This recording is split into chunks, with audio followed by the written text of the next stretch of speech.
The following is a production of the Dallas Genealogical Society. For more information, please visit our website at dallasgenealogy.com.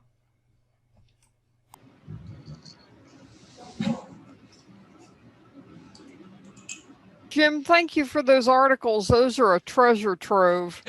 That's exactly what I needed. Paul was quite a guy. Yeah, he was a mess. He ended up as the electrical consultant to the dictator of Nicaragua. Really? Who are we talking about again? It's one of the many rainwaters who had some sort of brush with the law. In this case, got into a fight with another teenager, and he stabbed the guy. And once they got the conviction commuted, the family shipped him to Dallas. Presumably because they figured in that day and age, nobody would know who he was. And they thought he couldn't get into trouble. Oh, I'm sure they thought he could get into trouble, but they wanted him out of Atlanta because the family had connections to the Candler family. And if that name doesn't mean anything to you, that's Coca-Cola. Oh.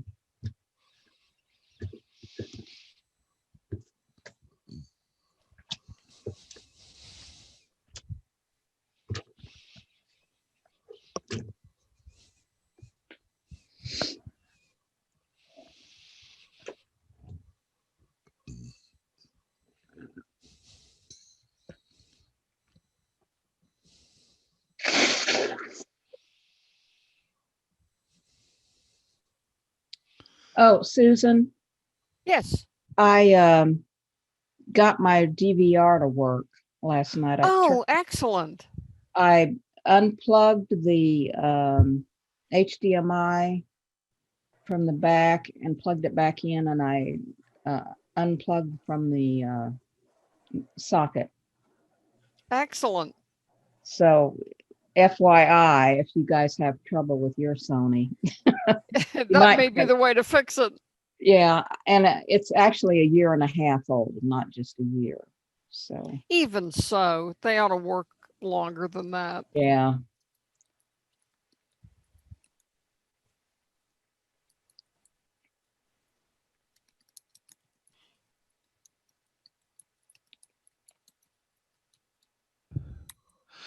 Well, besides Susan, has anybody made any interesting genealogical discoveries recently?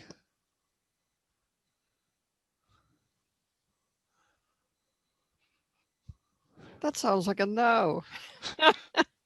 I know everybody's been sitting at home doing research. Well, thanks to Brandon last month, I finally found the divorce I was looking for and a date that I could put on my timeline. So that was one of my big discoveries, is the divorce of my grandparents.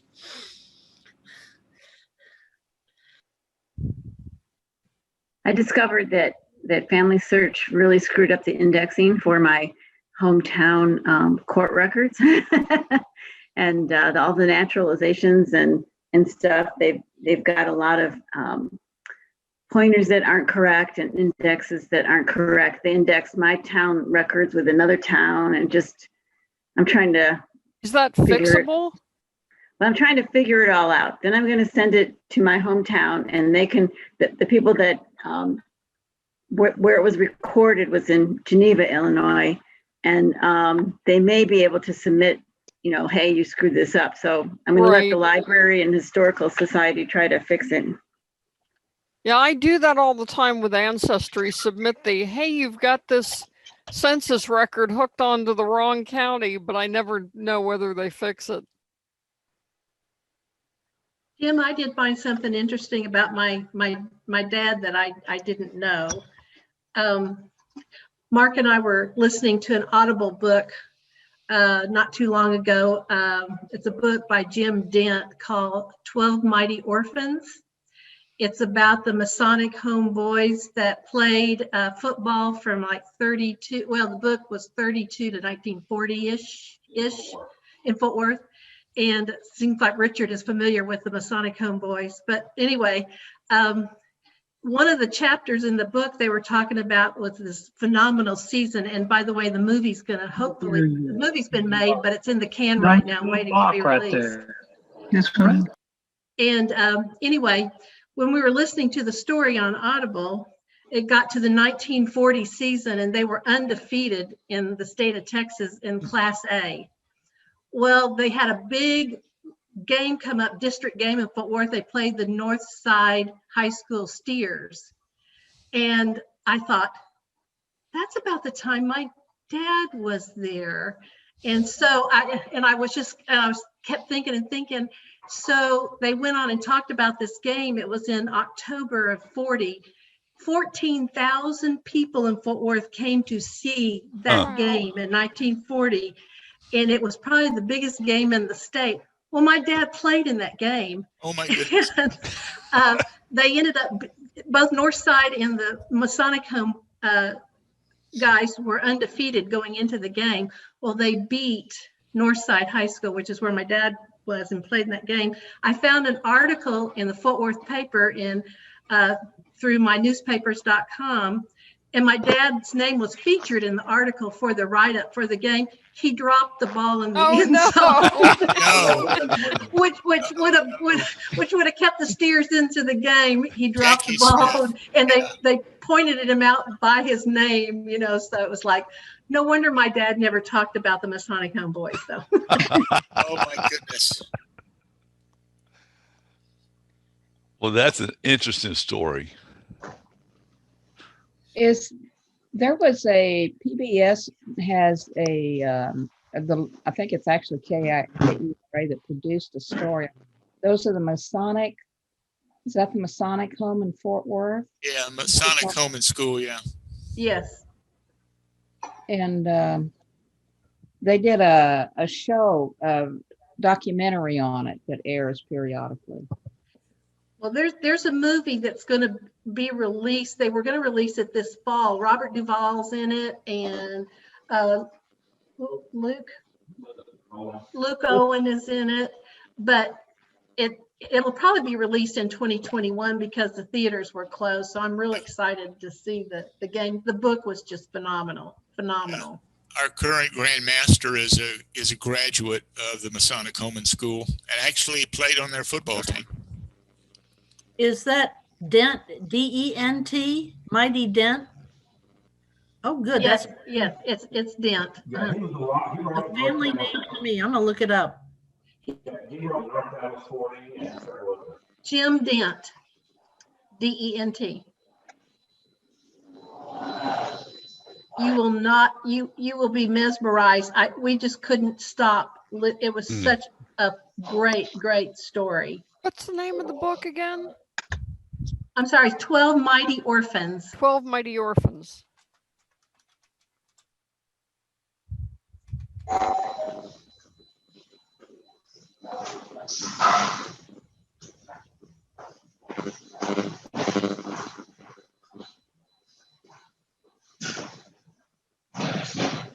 They called it the Seabiscuit of football.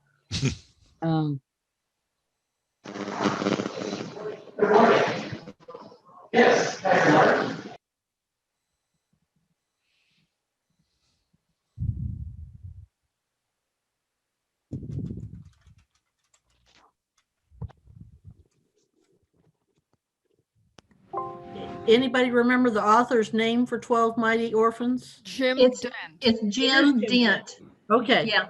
Thank you. And my dad ended up being a 50-year Mason. So.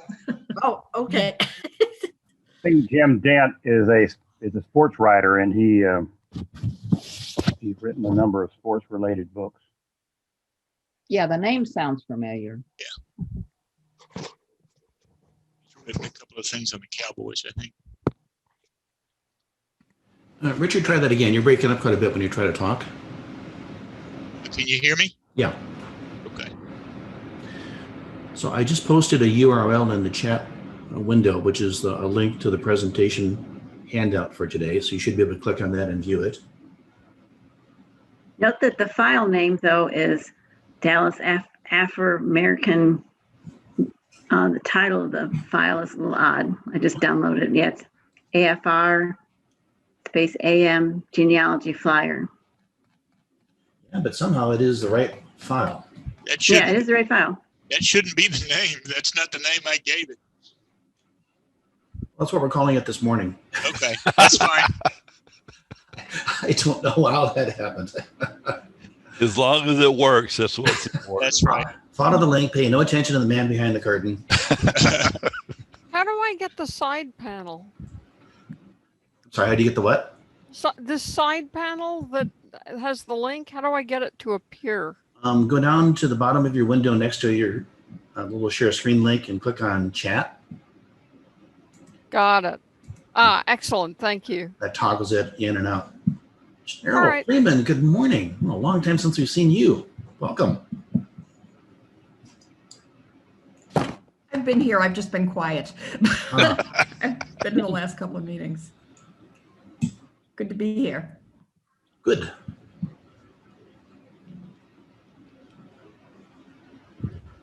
He's inspired several people to follow your footsteps in the genealogy program you took. So we have several of our members that are working. Patty Smith, I think, and Susan Younger are both going through it. And both not complaining, just commenting on how busy they are. Yeah.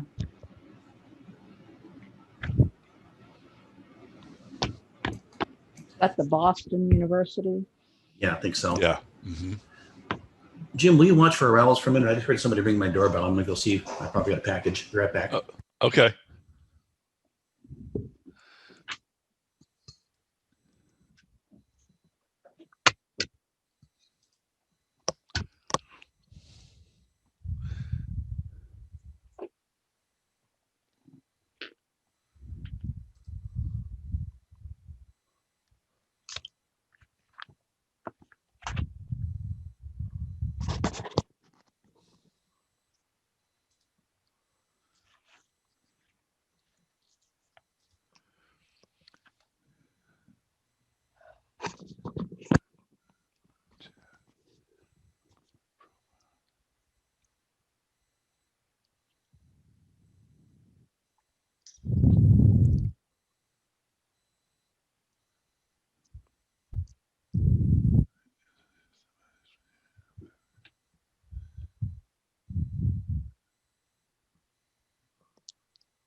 I hate it when the package isn't for me.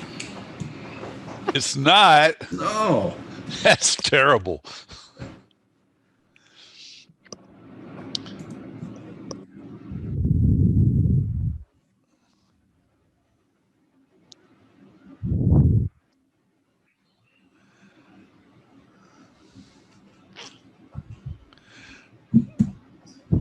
Oh, wow. I was just going to let everybody know there is a way that I cannot find right now for you to make that little menu bar at the bottom permanently there. And if I find it, I'll let everybody know. Okay. Because it bothers me the fact that it goes up and down, up and down, up and down. Just me. Hmm.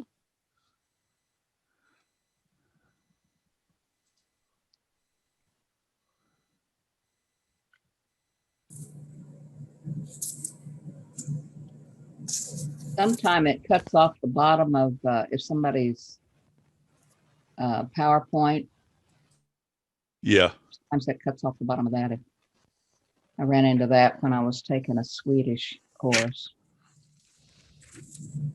It had the slides had a lot of information on them. So Well, I'm just not finding it right now. I'll have to look into that for a future meeting. Maybe a setting in the back end, Jim, something you have to set up when you set up the meeting. I'm not It sure. could be. They could have, it used to be in the, oh, there it is right there. Okay. So if you're like me and you really would like having that menu bar visible all the time, you can go into your video, go the little arrow right by your video icon in the lower left-hand corner. Click on that and it will bring up a menu of all kinds of settings. If you click on keyboard shortcuts and then you go about 2/3 of the way down, it'll say show hide floating meeting controls. And you can click that checkbox and your meeting controls will stay up all the time, which I personally like. Some people may not, because like Gene said, it can take up room. But if you should happen to want to do that, there it is. And you may have to scroll down a bit to see it. You can also do an alternate Shift S. That will do it. Short keys. Great. Good. See if it works.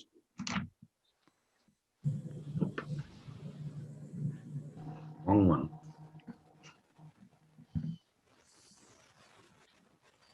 Oh, okay.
Carolyn.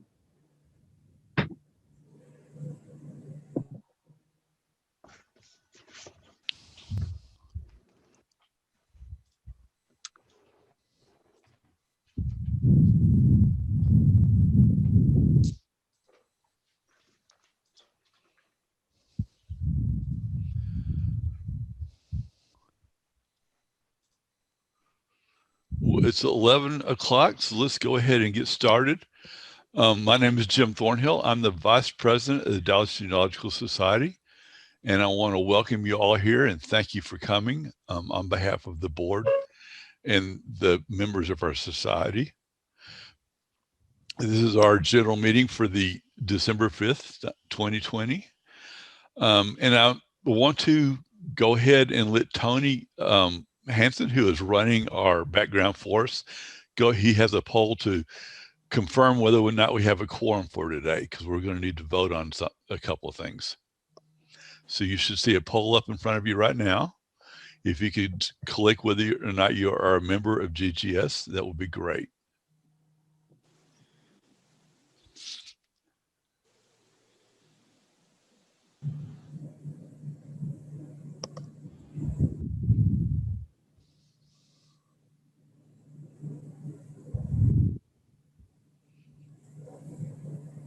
And we have already exceeded enough for a quorum, so we have 33 members present. So I'm going to go ahead and end the polling.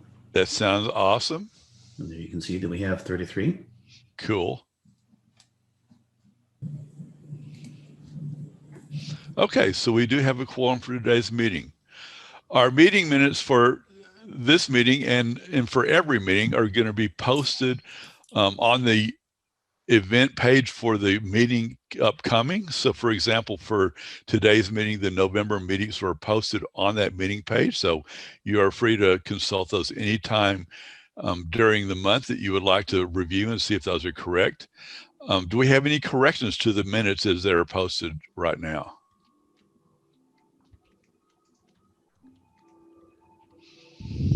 Anything we need to change? Okay, great. Having heard no corrections, we will mark those meetings as being approved.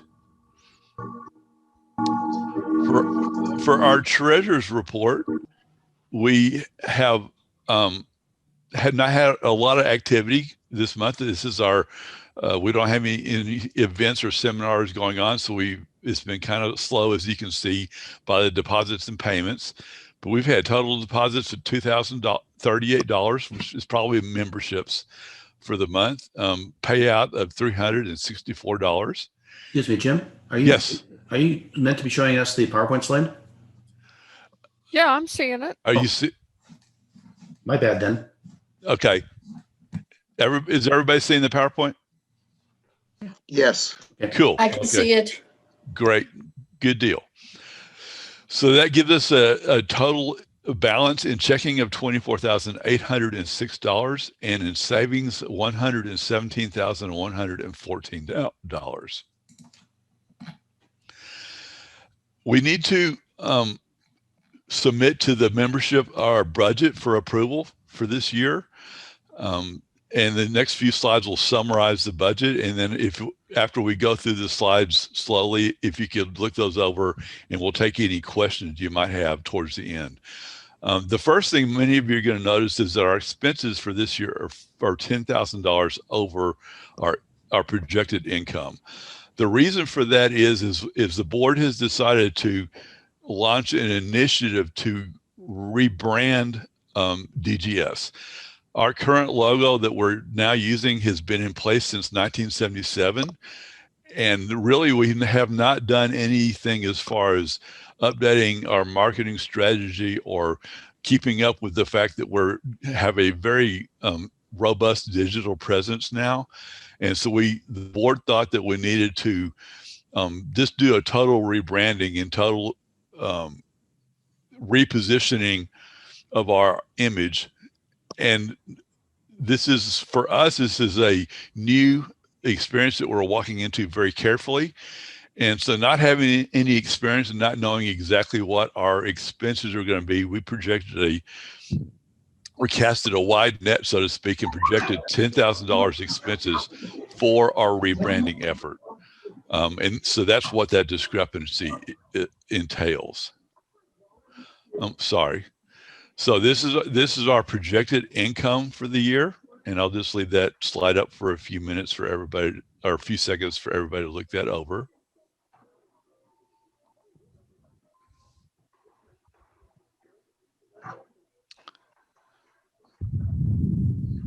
This is the first page of our expected expenses for the year.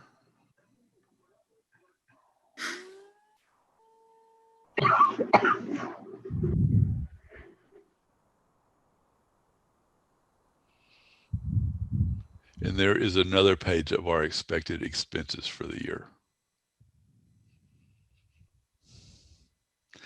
Does anybody have any questions about the budget?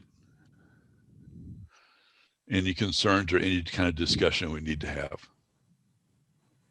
I'd like to point out that last item, that's 11,000, contains the $10,000 for the rebranding Okay, great. Project. Thank you, Susan.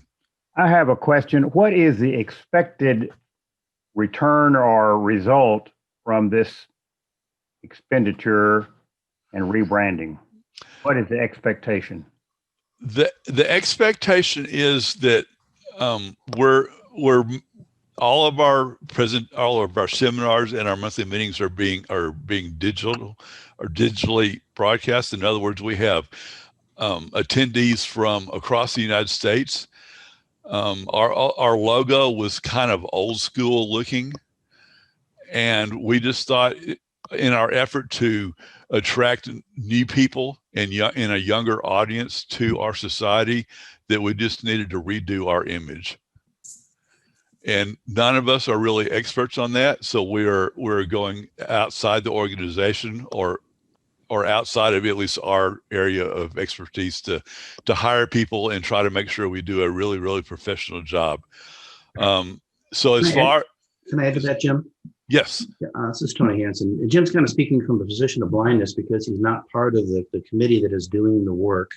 We're making a presentation to the board after this meeting with the committee that's led by Kathleen Murray and Ken Johnston. But so he's not been privy to a lot of the details of what we've been talking about. But it's not just redesigning the logo. It is essentially creating what is termed a brand, an identity for the organization. And that's kind of terms that you kind of have to have a little bit of background, which we hope to present in the January meeting to kind of explain to you. It will involve a new logo, but it will also involve establishing a common set of colors, a common set of fonts, and a common look and feel across all of our virtual platforms, all of our print material, and absolutely everything, to create kind of a consistent voice or image for the society. So it's trying to bring us into the 21st century and give us the tools and the resources that we use for absolutely every piece of outreach that we will do as a society.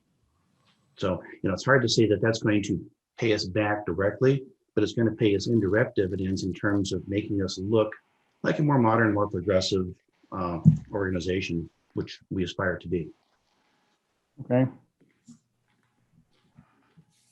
I don't know. Could you go back to the page that shows the interest on deposits, please? Sure. Is that the first page? Yeah, right there. Interest on the savings account. That's projected income for the year. That's projected for the year, and that's probably high because after we did the budget, what they're paying on our savings actually was cut in half. Well, that's the savings account, $115,000 We account. right now we're getting about $5 a month. No, that's not what I'm asking. I'm asking, is that the interest on the $115,000 savings account? That is correct. That's less than 1/10 of 1%. Yeah, it's terrible. That's astounding. You got any better suggestions? We have looked around a bit. Less than, there's not a bank that has more than 1/10 of 1%. Well, changing banks is complicated. Oh. One quick question to Tony about the committee. If Ken is on the committee, but if he does any work for the logo or any idea, can we pay him, Ken Johnson? It's certainly within the realm of possibility. We have, a pool of money allocated for doing this job. We don't yet know exactly what we're going to get in return. We're about to go out and ask for solicitation for recommendations and bids, so to speak, and we'll scope it out then. But if Ken wants to bid on something that needs to be bid, yes, he certainly could be. I do like his ideas, and I would be for it. I will say he's been a phenomenal resource, amongst many in this group. Thank you. Susan? Yes. It's Michelle. To follow up on the question that was, I'm sure I can't see now the person who raised it, but is for the savings account, do we have an option of, because of the amount of money that's in there, putting a chunk of that money into like a regularly rolling over CD that would increase your this has been discussed, and we were kind of in the process of doing this when COVID happened. And because we would all have to put social security numbers on a piece of paper that can't be shipped around to each person by email, it's kind of put a temporary stop on that, but that is the board's plan. And the answer about interest is last month we got $1.96. The amount of interest was not my question. My question was that is what my question was the interest return. I've never ever seen a bank return that low. That is what the statement I have in front of me says. Last month we got $1.96. I'm not doubting that's what we got. I'm questioning the return rate. That's pitiful. We have to realize too that the Federal Reserve has put their rate at 0%. So I mean, there's not a heck of a lot we can do to control the Federal Reserve. And Bob, you kind of scoffed at it. Well, what do you mean you can't change bank accounts? We certainly can.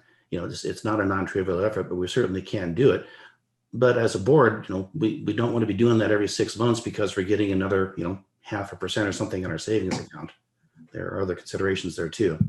I certainly understand not turning that around a lot. That does make sense, but boy, I question that interest rate return.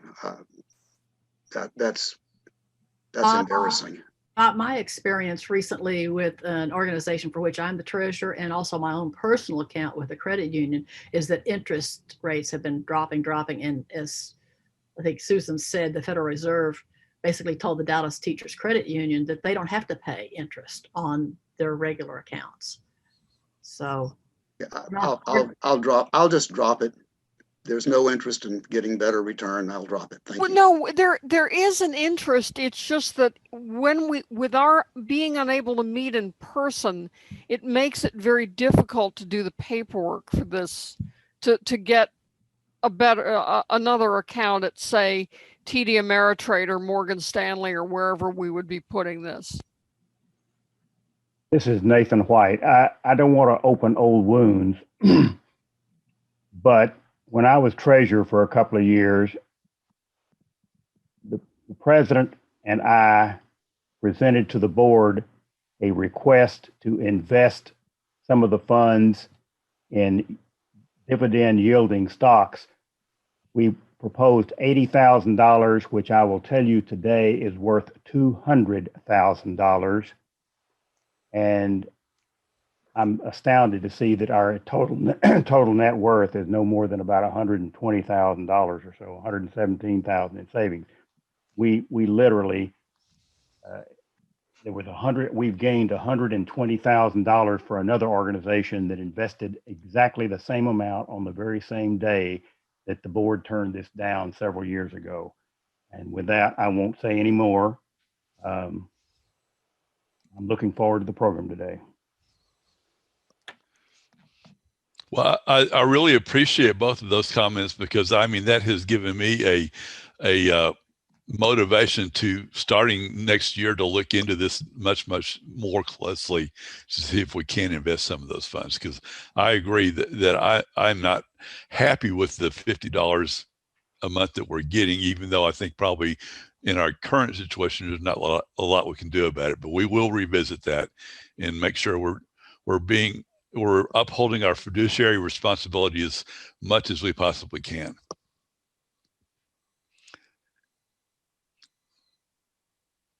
Is there any other discussion about the budget?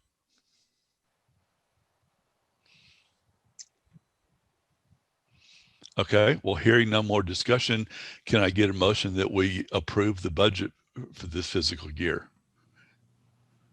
So moved. We approve. Okay, that was Caroline made the motion. I second it, Gloria. And Gloria will second that. So we'll do that for our secretary. So we're going to send up a poll for you to vote to approve the budget. If you could make that vote, that would be awesome. I would appreciate that.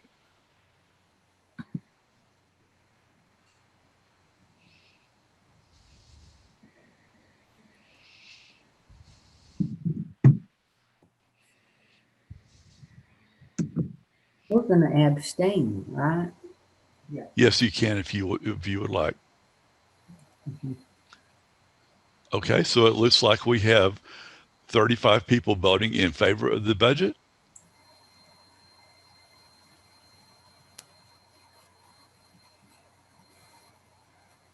So we will approve the budget for the fiscal year 2021. Thank you very much, Tony.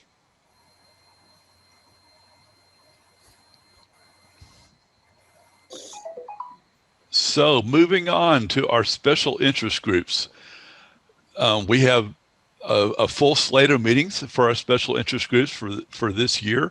This month, I'm sorry, for the month of December.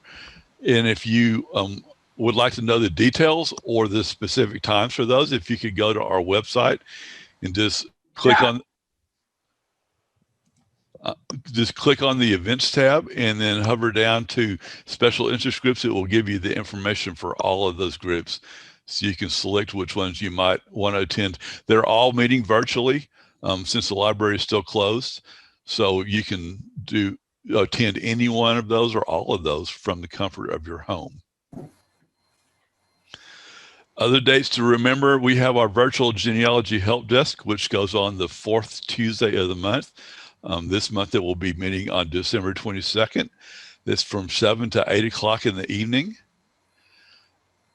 Also remember that the Dallas Public Library at Home, which has been doing some really great presentations, has nothing scheduled for December, obviously because they're busy doing other things that the library has planned. So keep that in mind as well. But also keep in mind that there's two main databases that the library offers for us. If you have a Dallas Public Library card, Ancestry.com and NewspaperArchives.com are available online from home, as long as the library is going to be closed. Nice. So just make sure and log in. Genealogy research ourselves. Yes. So just make sure and log on to your library account and go to those databases, and they are free as long as the library remains closed. The DGS is giving a gift to the genealogy section of the library this Christmas. It's going to be 3 books celebrating the Mayflower migration, which we're currently in, or I guess just past the 400th anniversary of the landing of the Mayflower. So if you would like to donate to help us purchase these books for the library, you can go on our website, and there's a banner on the main page. Just click on that banner and you can donate to help us purchase these books for the library.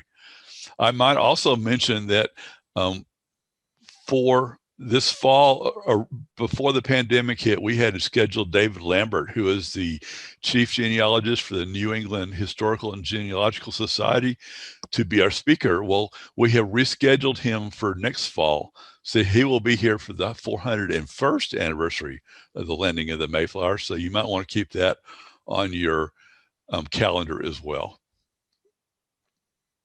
Also want to remind everybody that during this Christmas season, a lot of us will probably be shopping online. And if you happen to use Amazon for that shopping, we would love to have you to donate part of your the money you spend on gift to DGS, and this actually costs you nothing. And Amazon has made it very, very easy to do. All you have to do is go to smile.amazon.com, log into your Amazon account as you normally would, and it automatically takes care of the rest. And 0.5% of your purchase amount will go to the Dallas Genealogical Society. And I promise there's no increase in prices. I've checked this out very carefully because I was suspicious myself, and all the prices are the same. So that would be a great way to help out your genealogy society. Jim, I had a question. Yes. I was just looking, like, donations for 3 books you want. Last year's budget had $6,500 to donate to the DPL. Is that all gone, or is there some reason why we're asking for money for 3 books? That's the donation we did last year has all those books have all been purchased. These are 3 books that Stephanie Bennett, the director of the genealogy section, has identified that they don't have, that they would like to have. These 3 books, the purchase price for those is about $200. So I know, but we just approved a budget that doesn't have like 7,000 or 8,000 for the DPL in it. Is there, why are we needing money for 3 books? This is over and above what was budgeted for next year. So we spent everything for next year already? No, we have not spent it, but we have not allocated it toward that yet. This is going to be a separate thing. So this is a separate gift that's not a donation to the DPL. Right. This is your individual opportunity to donate.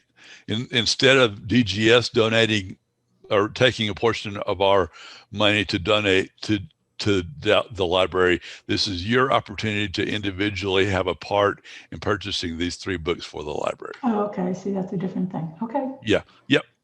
Thank you, Kathleen. So I'm going to turn the microphone over to Jean Larson and let her introduce our speaker for today. This has been a production of the Dallas Genealogical Society. If you're already a member, thank you. If you're not a member, please consider joining now by going to dallasgenealogy.com and clicking on the membership tab. Your membership dues will help us support the genealogy section of the Dallas Public Library, and it will allow us to continue our education and preservation efforts.